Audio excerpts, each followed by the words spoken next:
Hello, everyone. My name is Xavier D. Johnson. Hopefully you all can hear me. Yes. Okay, cool. Uh, I started technology at the age of 12. I started a software company at 18. I sold that. Then I started a cybersecurity company about 3 years ago, right before the pandemic. Definitely been having fun with that. Definitely excited to speak with you all. It's a bit about me.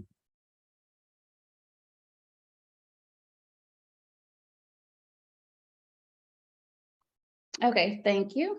And then I guess we could just jump right into the questions. So I know here at Journey, we work with and teach a lot of students, various ages and backgrounds.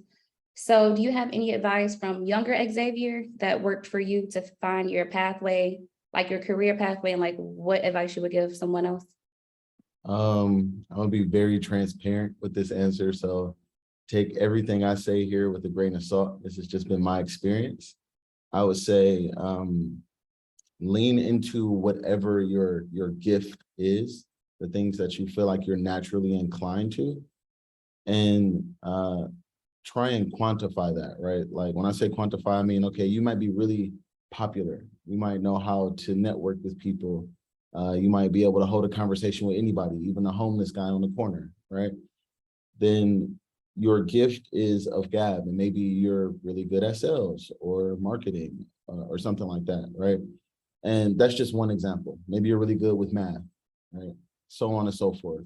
Figure out exactly what you're naturally good at today in your youth, and then try and figure out what is it that aligns with that in the adult world, I'll call it, right? In the adult world, we have bills, we got student loans and lifestyle. So how does being a really popular person or a really math savvy person translate into being a high earner, right? So I hate to sound this way, but it'll start with passion and end with profit, right? You got to focus on how to be like, a highly functioning member of society with regard to finances. So what I did was I always liked taking things apart. I always liked building things. And so what I did in high school was hang out with people who were also into that. And that allowed me to be able to, explore what roles and opportunities there were in the adult world, right? Jobs. What jobs could I get using the skill of taking things apart and building things? And I went down a few different paths. I tried to be a mechanic. I tried to just do software and build websites. And some of those things, had different earning potentials and had different things that I liked about them versus didn't like about them. And so I would say, explore. Don't be afraid to fail. Be open to new experiences and things that you're, open to, right? Like thinking about doing, right? But make sure that it brings you the kind of income that you want as well. So it's dual folded. That's great. Okay. And then I know you mentioned high school too. So I did have a question. Um, so like I know you attended Southfield High, and then you did attend the engineering academy.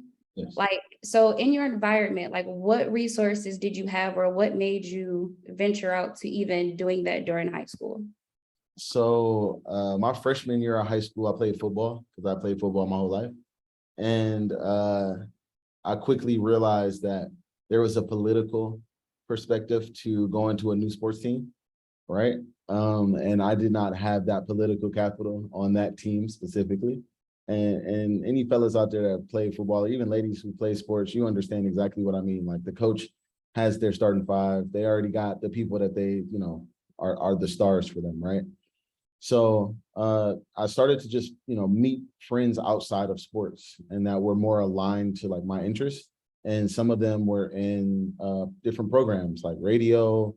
Some of them played baseball. Some of them did the business academy, like they worked in the school store.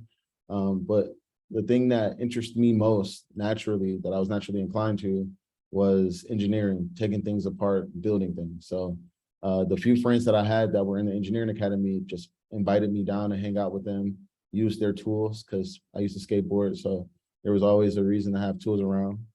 And then from there, I was like, man, I'd love to, have access to this place. Like, how do I become a member? And they were like, well, you got to have good grades, blah, blah, blah. I was like, I don't got good grades.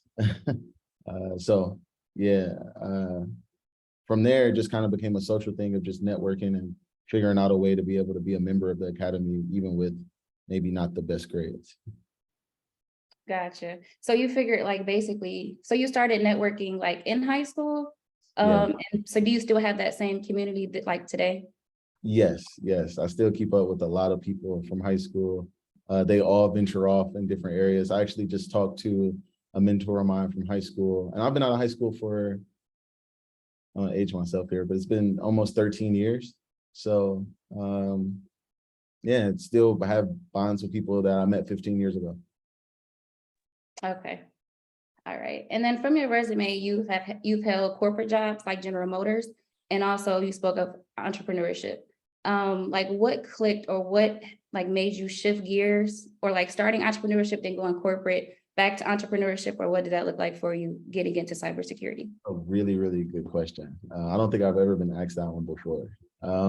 So I have a very interesting story around that. I started off as an entrepreneur because no one would hire me, flat out. I didn't have a college degree. I didn't have any certificates. I didn't have a cousin or auntie that can pull me in. I wasn't Bill Gates or Steve Jobs. Like, I was just this kid from Detroit, right? Trying to, at that point, be a software engineer, which in 2009, trying to be a software engineer is like, there's only Google and there's barely a Facebook and there's barely a Twitter, right? This is still something that's very much happening 3,000 miles away from me in California with people who have a lot of money and access and much better schooling. So I'm like, oh, I'm kind of my back's against the wall here. So what I'll do is I'll go to community college, pick up a couple classes that'll teach me some core skills, things that I can then sign up for. Like, I want to learn more about this or more about that. And then while I'm there, I'll network and meet people and make new relationships. But then also, I got to take things into my own hands. I'm going to start my own software company and just try and get people locally that have ideas to be the next Facebook, to be the next Twitter. Maybe I can make their app idea come to life. And so that's really what got me into specifically the software company. Now, entrepreneurship, I've been an entrepreneur since I was 12. That's something that naturally came to me. I mean, it's as simple as selling CDs, having a candy hustle, selling chips, sometimes gambling. I don't want to be a bad influence, but I've always been a hustler from that perspective. Like, how do I make a buck, right? So I started my first company at 12. It was a skateboarding company, didn't really go far. So my real first business that made me money was my software business that I started as a senior in high school. So yeah, that was like my intro into the whole entire software development world. And then from there, I worked that company for 7 years before I sold it. So it took a long time for me to be able to get enough social equity and enough proof that I was able to work within corporate. Mind you, my whole entire goal was to go get a corporate job. I'm like, man, I'm doing this to get a corporate job. So when that opportunity came, and it was for a big label, and I had the opportunity to sell my company through that label, I decided to go ahead and take that opportunity. And so that's what got me into corporate, right? And I stayed there for a while. I traveled the world. I met great people. And I got a lot of benefit from being in corporate. And I'll say the biggest benefit from going to corporate for me was professional polish, right? There's a certain cadence, rhythm, style of business that happens in corporations that doesn't happen in startup world. Startups, we meet at coffee houses and we wear t-shirts and flip-flops. But in corporate, if you dress a certain way, you're not taken serious. If you speak a certain way, you're not taken serious. It's very political. So it taught me how things happen inside of big business, which then made me a better entrepreneur because then I understood and I learned from major companies how this thing actually is supposed to work. So Okay. I had that itch and I had to get back into entrepreneurship. Gotcha. So what about the company what company, so you sold the company that you started as a senior? Yeah, I started the company as a senior and I sold it 7 years later. Yeah. Okay. And which company was that? It was called Infinite Development Solutions. Okay, and what did that company do? It was a software engineering company. We made applications for many businesses, right? One of our biggest customers is Yum Village, which is down there on Woodward. I would encourage you all to go. It's not a sales pitch, but go and get you a bite. I've worked on an application called Networking Out, which is a part of Run This Town. I've been lucky enough to work on many apps and websites for people, judges, people who are running for sheriff. Yeah, I basically all it did was make websites and software. That was it. Okay, thank you. And then, so like, what is your mission, like from like high school up until now, like your brand, like what is your mission? Like, what is your purpose that you strive for daily? It's changed very much so. So from high school, it was like, how do I make that money, right? Like, how do I get a bag? That's young minded. It's like, I need to make money, right? And so I figured that out. I figured out how to make money. And over time, it became, how do I help people, right? For one, helping people, if you can actually change someone's life, then what else in life is there to do? Once you feel that, once you see someone's trajectory change, or you feel that energy from helping someone, your entire like mind and perspective kind of morphs. So as I grew older, my entire brand has been around like, how do I provide excellent services? How do I provide excellent interactions? How do I connect people? How can I help people win? Right. So the name of my company now is We Help You Secure. And I always tell people 75% of our brand name is We Help You. So even if we break even, I want to come in and help you because I know for a fact that you need my help. So, that's my number one mission. And that's why I'm very aligned with the Journey program. Perfect. Okay, because I know like the last question too, you mentioned networking out, which you held the CTO and co-founder role. And then one of your first businesses was Body, Soul, and Mind, I believe. Yeah. So I know that started then, like, so you mentioned even too with Infinity that you still work with networking out. What was the difference or like the growth that you've seen from the first business to networking out? Oh man, so that was that's effectively a 10-year stretch in between my first business, Body Soul and Mind, which was my skateboarding company, to Networking Out, which was I started working there in 2014. There was a major shift in not only availability of opportunities, but the mindset of the city that we lived in changed, right? Like very much so right now, the mindset of our city is changing again. And I love that about Detroit, it's ever evolving. So 2004, there was this kind of panic.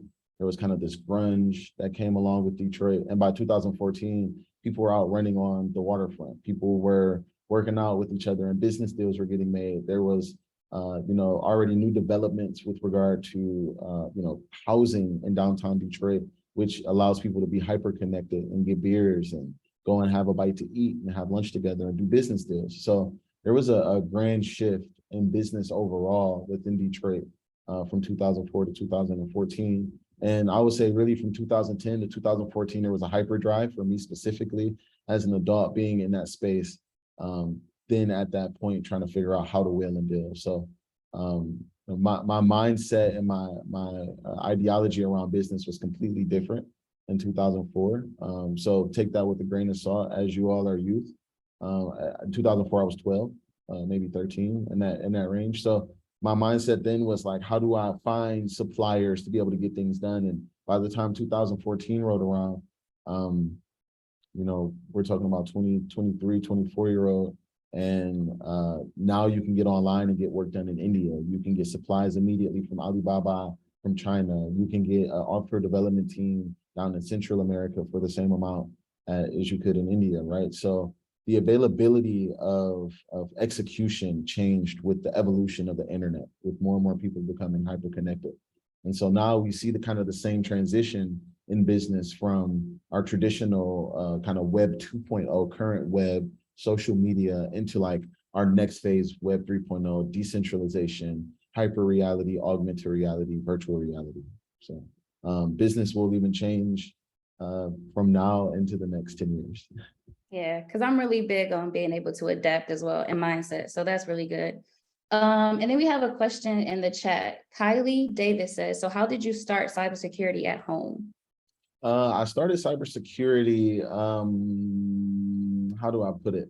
Out of necessity, I'll say that. I've always had friends that were quote unquote hackers.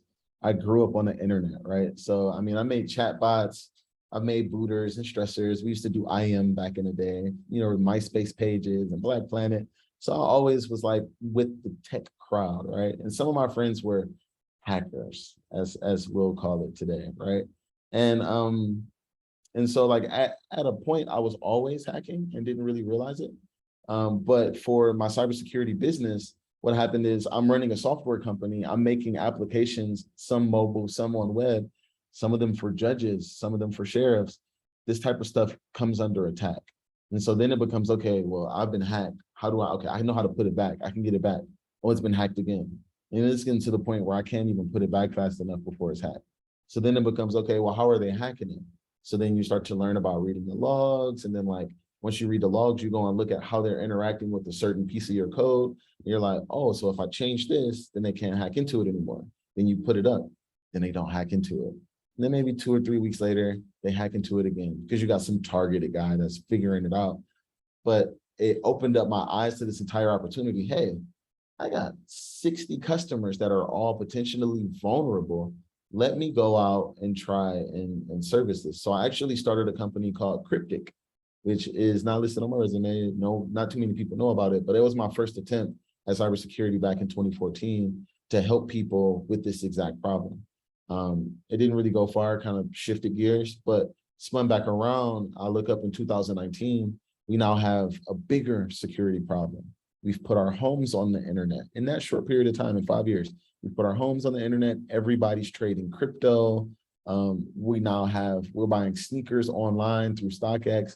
Everything has changed, right? So with me being in that position and having that security focus and understanding that security was a concern for most businesses, in corporate, I always aligned with the security function. So when I left corporate, I went out and I started to do cybersecurity for the masses to try and help people the same way that I help these big companies, because they kind of helped me validate my approach at cybersecurity. So that's really the shift from software into cyber. Yeah, that was detailed. That was heavy. That was good. And then we have another question in the chat from Ara. He's an instructor at Journey as well. He said, how do you determine what services are in demand so that you can tailor the business you're starting to what the customer needs? Great question. So there's only a few ways, right? And it really comes down to marketing. So one way I can tell you that's really, really cheap and easy, that's a life hack. Everybody write this down. You go to Google AdWords and you look for keywords that you would look up to see what service it is that you want to buy or provide, right? So let's say if you're in real estate and you have a huge property like the one I live in, a high rise, right? Think about some of the services that'll come along with that. You got fire suppression, you got garbage, you got regular maintenance, all of these different things, right? You got lawn care. So then what happens is you look up specifically, lawn care for high rises, fire suppression for high rises, whichever, and it doesn't really matter what industry, anything, whatever has the highest cost per click, you've hit a gold mine. Because for one, that means that the people who are advertising on that keyword, they can afford that cost per click, which means that their services are making good money, right? For two, it shows you that people are actually searching for your product. So you've validated your market by reverse engineering the typical process of placing an ad, right? Now, if you go and you look and it's $1.99, that means that nobody's looking for it and your competitors aren't even buying that keyword, right? But if you go and you look for something and it's $250 a click, well, then you know that's probably like a $10,000 product and it's worth it to them to get, 5 or 6 clicks a day because they're going to convert and they're going to make that money back. So taking it from that perspective is one angle. At the time that I looked up, just to give you what my perspective was when I was 16, 17, we used to take aptitude tests. And mine would always come back like a mechanic or a NASCAR pit technician, etc. Right? So I started looking up those jobs online to see what the salaries were. and they weren't bad, $70,000, $80,000. You get to travel the world, right? Um, but then like I started to look up other topics that I was interested in. Like I had already been programming, so I looked up programmer. And I saw that in Silicon Valley, programmers make $120,000 a year. And so I was like, wait, I mean, it's cool that this aptitude test tells me that this is what I should do, but I also know how to do this thing. I'd rather just continue to write software because I know I'm going to make more money. Kind of goes back to my earlier statement. Get the bag. Awesome. And then I think this is a follow-up question from Leilani Burnett. She said, in terms of marketing, do you go out to market directly to big customers? So big customers are they're hard, right? Big customers have a lot of decision makers. They have a large number of people that you have to influence. So what we do is we provide white papers, we provide email marketing, we speak at conferences, those sorts of things. But like, I'll be transparent with you. It's relationships. It's all relationships. If I know the guy that's cool with the CEO of the company, and me and the guy that's cool with the CEO of the company go out and smoke cigars, well, then eventually he's going to invite the CEO to smoke cigars. And then I'm going to start smoking cigars with the CEO. And eventually we'll set up a golfing date. And then we're golfing and smoking cigars. Next thing you know, he meets my wife. I meet his wife. We're hanging out. We go to a concert. I know his birthday. I send him stuff on his birthday. Next thing you know, he's going to have a need for a service that I know he's going to have a need, but I'm never going to ask him. And eventually he's going to come to me and say, hey, I know you do this. We're really good friends. It will make sense for me to get you in here so we can just work together, right? So that's typically how all of my large engagements typically go. Not exactly like that. Like, don't get me wrong, you can't just go smoke cigars with people, but meeting people on a common ground outside of work and having a common interest outside of money, because money's flowing regardless. So why else, right? It can't be just that you're a minority. Okay, there's other minorities. What else, right? Don't forget, guys, minority doesn't just mean Black. There's Hispanic, there's Italian, there's Indian, there's women, there's a lot of different things that will qualify you for minority.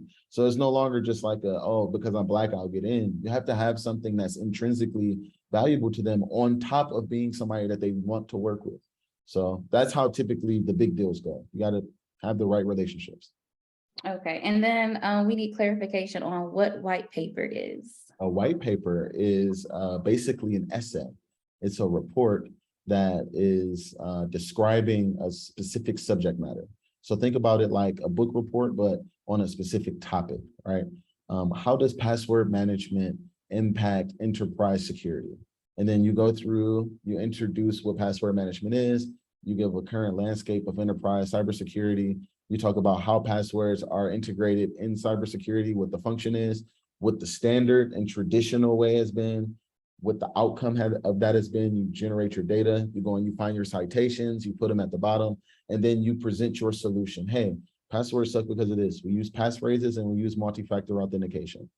Bang. Now they're like, oh, you taught me something. I learned something, because my guy over here, they're executives. They don't do the work. My guy who does the work has been telling me passwords every 6 months. And you're telling me I don't have to do passwords, I do passphrases. Huh. Well, maybe I'll give your thing a shot. So that's basically what a white paper is. Okay, because there was a follow-up question, like how do you stand out from the competition, since sometimes it's hard to break into a very saturated market? And it seems like you touched on that, just like the difference from the two. Is there anything else you want to share? Yeah, I'll say there's a triangle, right? There's excellence, being the most excellent, like operating at the best, being the biggest brand name. There is a peak of the pyramid that is cost effectiveness, being the cheapest, right? And then there's this peak over here of innovation, doing something that no one else does.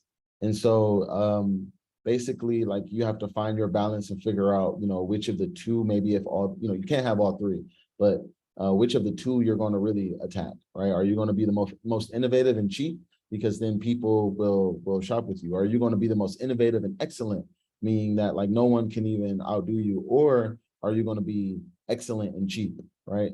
And so like that's basically our only options. Our only options is either being affordable, excellent, or innovative. And that's what sets us apart from all of our competitors. All right, and then Richard, he asks, what are the flags in the background? So this flag right here is DEF CON. I run the local DEF CON group in Detroit, DC 313. DEF CON is a huge hacker convention that's been going on for 30 years in Las Vegas, where a bunch of hackers get together and they hack. We break into cars, we break into satellites, we break into cell phones, we hack elections. We do just about everything. So when you look up DEF CON, you'll see and hear more. Over here is a flag that I got from being an organizer of DEF CON for the Car Hacking Village, which is local to Detroit, where we actually hack into cars. So, you know, you see sometimes in the news where the guy walks up and then you just hop in the car and they drive off. Well, we find those bugs for those car companies before they roll the cars out so that they can stop those types of attacks, right? So, but you know, oftentimes you're dealing with major manufacturers and they do what they have to do. But that's what the Car Hacking Village flag is. And some of this other equipment is how I run my business. It's different tools and servers and all different types of stuff. Okay, that's amazing. I love DEF CON. So Demonche, or Shay, I'm sorry. She asked, how does one legally practice hacking? Because I know earlier, when we did like a briefing in my class about who you were and what you did, we all went through like all the types of hats for hackers. And it was like pretty cool to hear everyone have like an opinion on it. So to answer her question, like what does one do to legally hack? Legally hacking will require you to have a system that is capable of allowing you to have what I will call a cyber range, or a place where you have virtual machines, right? So you spin up these virtual machines on your computer, and this teaches you how to, you know, set up a VM, and then you attack it right there on your computer. If you don't attack on the internet, then you're legal, right? So that's how you stay legal. You do it on your own network, things that you own, or things that you have explicit permission, right? Beyond that, there are things have evolved a little bit. There are platforms such as TryHackMe, TryHackme, TryHackMe. That's really, really cool. It'll get you up to speed. And by this time next year, you'll probably be trying to come work for me because they'll teach you some really cool stuff. There also is a platform called Hack the Box, HackThebox. And that is another platform where you'll connect your computer to a VPN. You'll go to a whole entire network of computers that are just there for you to hack. You can reset them. You can get flags from them. It's a really good way to prove out your hacking skills and test and learn. So back when I was a kid, it was just a little bit different. And then we have a question from Walter. What was a time that you felt like giving up and what did you do to overcome that? I'll be honest here. I feel like giving up every day. Like every day is hard. It's business. You get like beat down pretty bad, like way worse than any high school or middle school will ever do, way worse than any college. Like transparently, there's a reason why there's 1% of the people who are the 1%ers, right? Because it's quite difficult. And the thing that keeps me going is knowing that my mission is one that helps. And so I'm really grounded in my faith. And when I read the Bible, I see a lot of Jesus getting beat up. And it reminds me that like there's something that comes from it, right? There's a gospel at the end of it. So that's the thing that really like motivates me and keeps me going, is just knowing that I'm doing something for more than money. Because if I wanted to make money, I could go be an executive at Amazon, General Motors, Ally Bank, PricewaterhouseCoopers, or any other number of companies. The thing that keeps me grounded in my business and struggling is knowing that one day I may be able to hire one of you or put you into my academy where you can go and learn and train up and come out certified and work for me for 2 years and make 6 figures, guaranteed, right? And if you want to stay, you can stay. Like having that opportunity is something that's just worth more than my hair. Okay, because I know you frequently mention like come work for you or like you're open to hire. I know, and then you also dropped a few gems of like what it will take.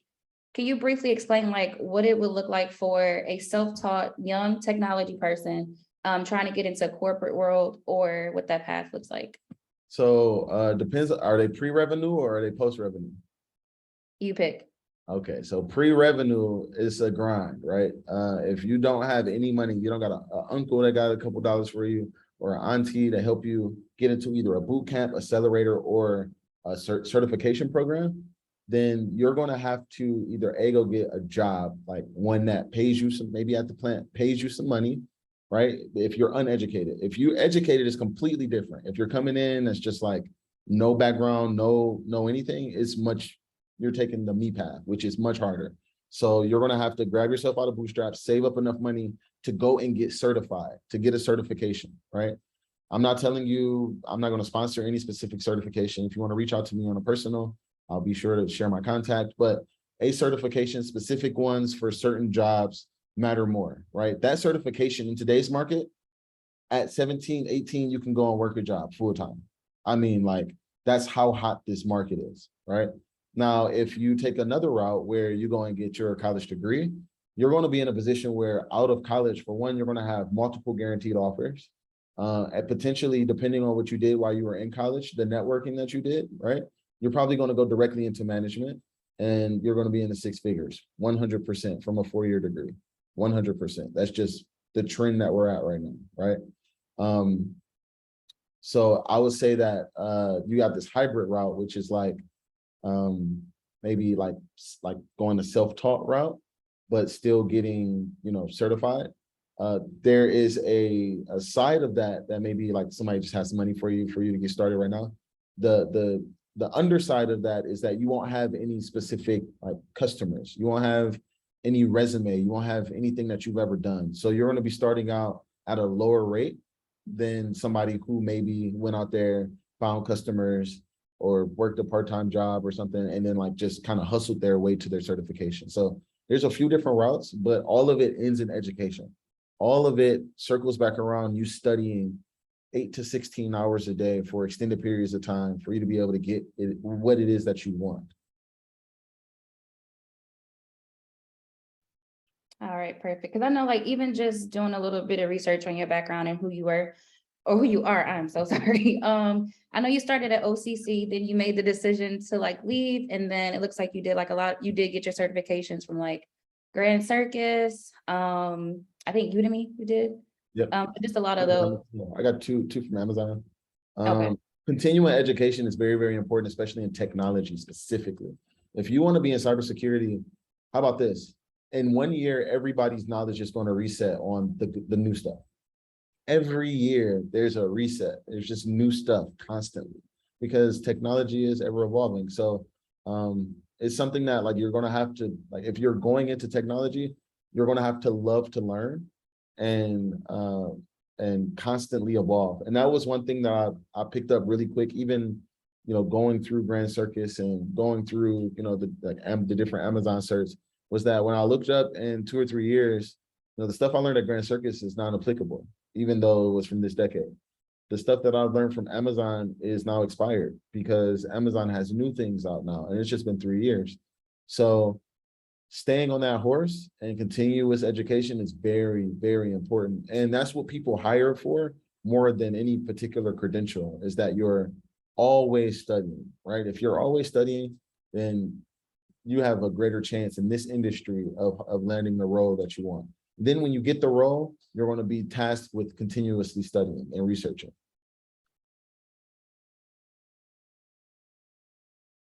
And can you share the backstory of how they got hacked, the YouTube series? Yeah, so I started a show with a friend of mine named Tom Lawrence. He was already YouTube famous.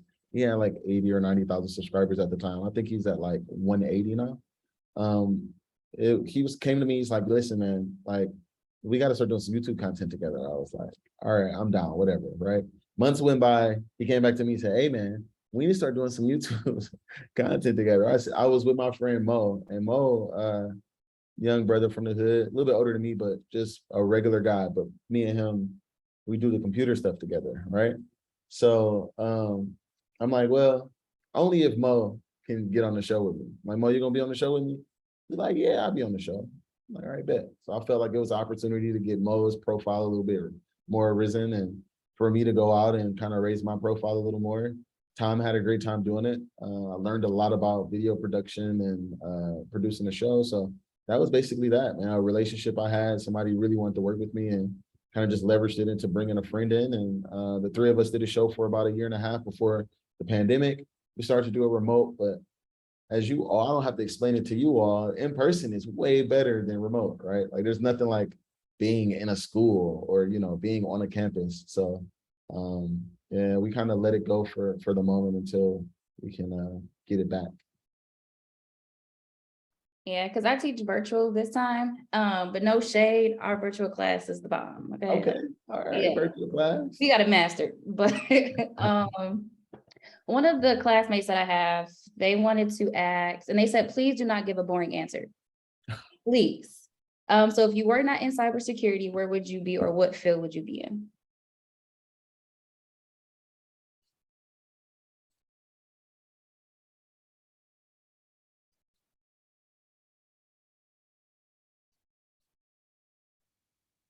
I'm trying not to come up with a boring answer. Uh,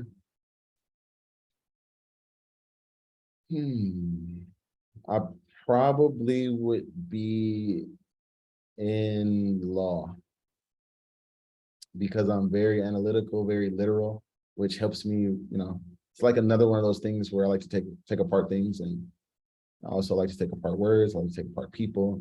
So I would have a really good time in law. My grandmother used to make me watch judge shows. She's like, "You're gonna be a judge one day." So me and her sat and watched a lot of judge shows growing up. And I just always was like, man, if I ever had the chance, the opportunity, right? If I sold this company, I probably would go back to school, a local school for history, and then go apply to law school and go be a lawyer. Because for one, people need help, right? For two, it's fun. There's a new challenge. Okay, good, good. That made us proud. And then Walter asked, what is one of your biggest accomplishments? I was featured in Crane's 20 in their 20s, which was really cool for me because I kind of it showed me that I devoted my 20s to working. So to be named one of the 20 people in their 20s, which is like one of the most select classes of Cranes, was like one of my biggest highlights. Beyond that, I've presented something that is in a car right now, in cars all around in GM vehicles to Mary Barra, and that was pretty cool. And then Zuri, she's a student with Journey in our program. So she did ask earlier, like, do you know any, I think it was gray, I'll find it. Oh, have you ran into any black hat or gray hat hackers? Yes. And then she also said that she read somewhere that a lot of gray hat hackers hack into companies' website and report the issue to the company, but require a large fee to do so. Yes. Okay. It is one of those industries where it's still very young. There's a lot going on in the industry right now. I'll leave it at that. There's definitely a lot of opportunity. And then can you give us like a description on the different colored hats that, Sure. Yeah. Sure. So so this comes from Westerns. I know you all are like, Westerns, what are those? There's these things that used to come on 100 years ago. And people like my grandma watch them. Westerns, right? These old, like back when they were first moving to California, Nevada and stuff. And there were all these people that kind of just pull up on horses sometimes and would just rob the card game or just rob the saloon, right? And they often in these old shows and movies, they wear a black hat, right? And that's how you know somebody's good or bad in the movie if they're wearing a black hat, right? So that kind of just in the good guy in the movie always wears the white hat. So there's showdown at sunset, and the white hat always beats the black hat or whatever, right? Oh, whatever. So that kind of came over into the cyber world where like the good guys wear the white hats, the bad guys wear the black hats. And then there's this middle ground where if you mix white and black together, you get gray, right? So the gray hats are the people who have this mixture of like good guy, bad guy. Like they come into town and, they may find a vulnerability like, hey man, I could have burned down this entire saloon right here. You got gasoline sitting next to the front doors, connected to the oil line. I got a lit match right here. I'll drop it. But you know what? Because I found this, you'll just go ahead and give me beers for free for the rest of the night. You're like, thank God that you don't burn down the saloon. Let's move that gas and give you some beer, right? And so that's kind of like the idea behind the gray hat. It's like, they're unethically ethical, right? They go in without announcement, without permission, they find bugs, and then they decide on if they want to be ethical or not by disclosing. Okay, thanks for sharing that. And then I know when we were just discussing you earlier, it was like we didn't know if you were like, we pictured it as like being busy all the time, like having eventful days and just like running around trying to figure out stuff or doing stuff, or is it like behind the desk, super chill, in cybersecurity for you? It's a mixture. So I got different kind of customer base. At the beginning, it was mostly sitting at the computer.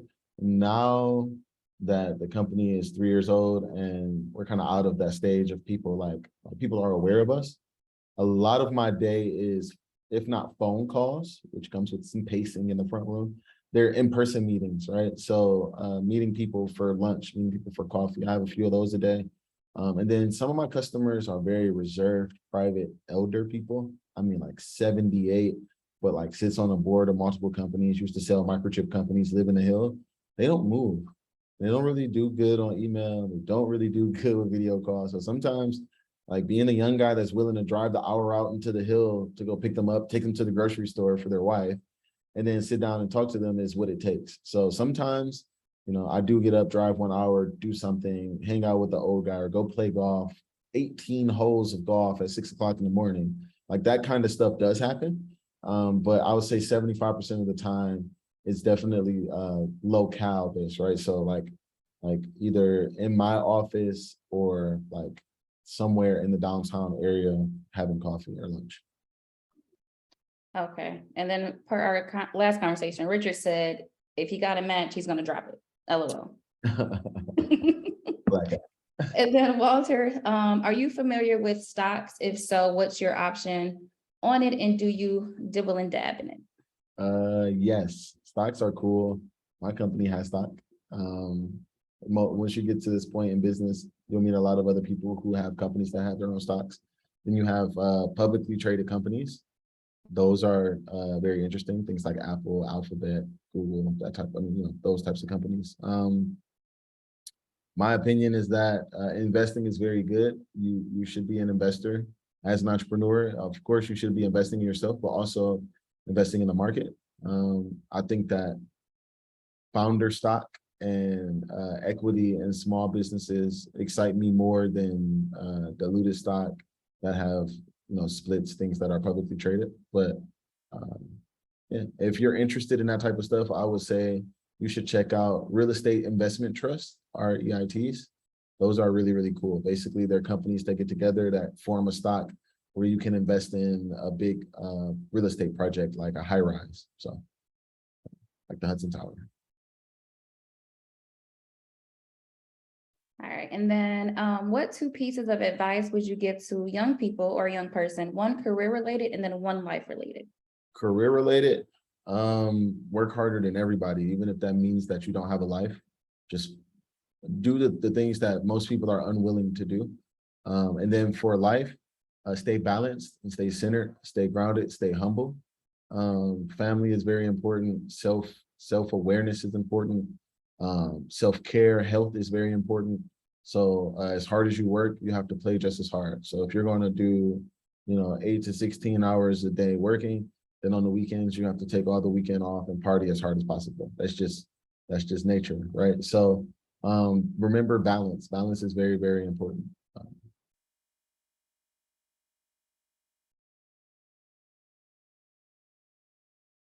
And then we have another follow-up question from Walter. It says, what's your opinion on the stock market right now, and where do you see it going in the future? The stock market is in balance. Like when you look at a wave from science, there's an up and there's a down, there's an up and there's a down. Kind of the same thing. Remember, my company name was Infinite Development Solutions, right? When you look at an infinity sign, there's up, there's a down, there's up, there's a down, and it's continuous. Everything in the world is on a loop, and that system is a system. And so if you look at it historically, and you go and look at the stock market from the moment that it was open to now, and you look at the graph, it only goes one way, right? So historically speaking, seeing that history repeats itself, the stock market for the future is always going to go up. It just comes down to you picking the right horse that's going to be in it for the long game, and leveraging it the way that it should be leveraged. I think that stocks are really, really interesting, especially when you go into ownership and like home ownership. They could also be leveraged in entrepreneurial deals. Like, hey, I want to buy your company. I got X and this amount of shares over here, right? Some original stock from Facebook would go a really long way right now. Okay, well, that makes sense. I agree with that too. And then Eddie asks, what was your biggest challenge or fear going into cybersecurity? And what would you consider to be your biggest strength now? My biggest challenge / fear. Biggest challenge in cybersecurity is very much there's one type of person that typically gets the opportunities in cybersecurity. Now, I don't want to single anybody out. I don't know the demographic of the group entirely, but it's not a lot of brown people in cybersecurity. And that is a challenge, because as you try and network with people, you don't listen to the same music, you don't eat the same food, you haven't had the same experiences. There's also this side of cybersecurity that's very militant and very security focused, right? Ex-Navy, just ex-military in general, right? They come with a certain edge. They expect you to have a certain kind of way that you carry yourself, way that you stand, certain way that you wear your fingernails, and that could be really off-putting. And then there's this side of I want to call it hacking, that's very different than cybersecurity, which is like mohawks, long beards, no sleep, t-shirts only, painted fingernails. So it could be like contrasting. So I would say the biggest challenge is just finding the right group from both of those kind of communities within cyber / hacking. And then for me, well, my biggest strength, I would say, is I have led with love. So when I go to these conferences, I put on events. I give people free food. I give people free beer. I give people access to the conferences. I leverage all of my connections and networks that I've had, from dealing with, very high-end executives all the way down to people who are just starting out, and I connect people. I'm a connector. So that's been my biggest strength, honestly, is being open with my book, not being so guarded. A lot of people in the industry are secretive, and I'm an open book. So one of the things that was unique for my time in cybersecurity is I hacked under my own name. Everybody had a moniker. I'm Cortex. I'm D-Bab, whatever, right? Well, I'm Xavier D. Johnson. Like, people are like, oh, we're gonna dox you. And I'm like, cool, well, if you were smart, my business name is registered to my home address. Like, you wanna come visit me? Oh, we're gonna SWAT you. I'm like, okay, whatever. Like, the police are not gonna come. Like, I live somewhere where they have bigger problems than whatever you're gonna make up on the phone, right? So that started to be like a different differentiator as a strength for me, is just being who I am and never having to really hide my identity, and leveraging that to do good business and to be like excellent in the community, because knowing that my name is on the line. I'm not a screen name. That was good. And then Saul asks, you said you have a DEF CON group. Can anyone join that is interested or learn about it more, or do you need a higher background or maybe an age requirement? Anybody can come. Anybody can come. Free food, free drinks. We typically have it in downtown Detroit. We're working on our next one right now. So if you want to stay in tune, we're on Meetup. You can go to DC 313 on Meetup, or you can go to dc313.org, and you should be able to find us.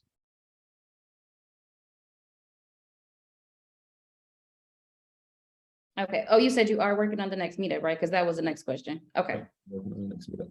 Okay. And anyone can come. And are there any more questions from anyone else?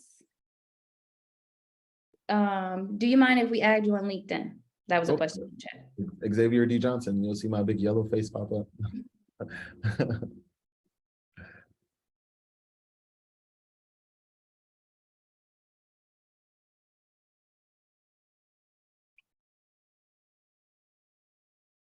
I think I got all the questions. Yeah. So there's no more questions?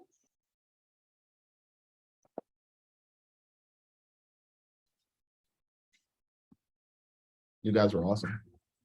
Oh, and then one last one. Oh, thank you, for everyone too. How do you manage time in business? Poorly. I spend much more time on my business than I do on myself. That's just kind of like the nature of where I am right now. Now, if you were talking to a corporate Xavier, man, I had a limited vacation. I would go travel, go to Europe, take 10-day trips to the Caribbean. But right now I'm in a phase of life where, as an entrepreneur, there's a little bit more pressure on being aware, present, and kind of putting that extra effort in on the day-to-day. So I spend a large majority of my day, 8 to 12 hours, 10 to 12 hours really, working. I wake up every day at 4 o'clock in the morning. I work the East Coast schedule. I live in California currently. So I also work a West Coast schedule. So I'm typically done by 6. So 4 a.m. to 6 p.m. is just about my typical day for work. And then after that, I still do like some kind of networking where I meet people, or go to like a business club or a networking event, that type of stuff. So outside of that, I'll go to DEF CON every year so I can blow off some steam. But right now, I'm just kind of been head down on the business. And then we have 2 questions from the in-person at the House of Tech. Treasure asks, what keeps you motivated? I mean, I'm providing, right now I have 7 employees. I have a lot of connections that are above me that are looking to not only purchase, but also invest. And then I have a nonprofit that's in the formation stage where we'll be training people that are in Detroit. We're sponsoring 10 students. The state of Michigan will probably throw us some resources, and we'll get some other donors. We'll have a nice cohort that represents kind of the background that I come from, and helping those people get into cyber and kind of changing the face of cyber from kind of what it is right now to what it should be in the future, more brown people. So, and more people that come from disadvantaged communities. Like there's just a lot of opportunity in hacking cybersecurity. So that's what really keeps me. That's perfect. And I think we have 2 more questions. Ariana asks, as you get older, do you think you'll change career paths, or stay in cybersecurity until you retire? So right now, what I'm known for most is cybersecurity, but I'm a serial entrepreneur. So I have investments in an oil field in Alaska. I have investments in a active pharmaceutical ingredient company. I have investments in healthcare data companies. So I have a mentoring program that's for college students. I'm very, very diversified. So at the end of the day, if cybersecurity ever came off my portfolio, I'd probably still be doing deals with people over some kind of either software business, something, right? Logistics, just business excites me in general. Yeah. And then one last question from Miss Sharon. She asks, what books do you like to read? Ooh, technical books, very technical books, things that teach me a new skill set. Right now, I'm reading something called Secure Coding in C and C++. Another good read that really changed my entire perspective was reading the Constitution. I've also read the Bill of Rights. I like self-help books like Rich Dad, Poor Dad. Those are really cool books. 48 Laws of Power was insightful. I like books on Stoicism. Stoicism is kind of a practice on like how to stay balanced and like how to stay centered and like not let anything push you one way or another.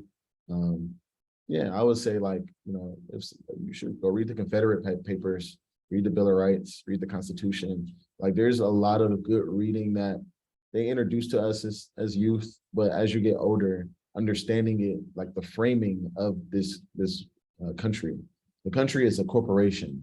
The United States of America is a corporation, and we are all employees of that incorporation with the ID number, which is our social security number. So if you go and you read on how those things are framed, then moving forward in business, you can understand how to operate at the same levels. I'm weird, sorry. No, it's not weird. That's actually good, honestly. Yeah, Shay said deep. That's what I was like, yeah, I definitely agree with that. So we want to thank you so much for spending your time talking to us. It really, really helped. There was a lot of engagement. I want to thank everyone for their questions. This was definitely, oh, Walter said, have you read a book called Surrounded by Idiots by Thomas Erickson? No, but I will. Okay. So yeah, thank you so much. And thank you everybody for coming. This was very, very interesting. Well, thank you very much for having me. It was definitely a pleasure. And please reach out to me on LinkedIn, connect with me. Let me know that I met you here, and I'll definitely expedite the connection. And thank you very much. Perfect. Thank you. All right.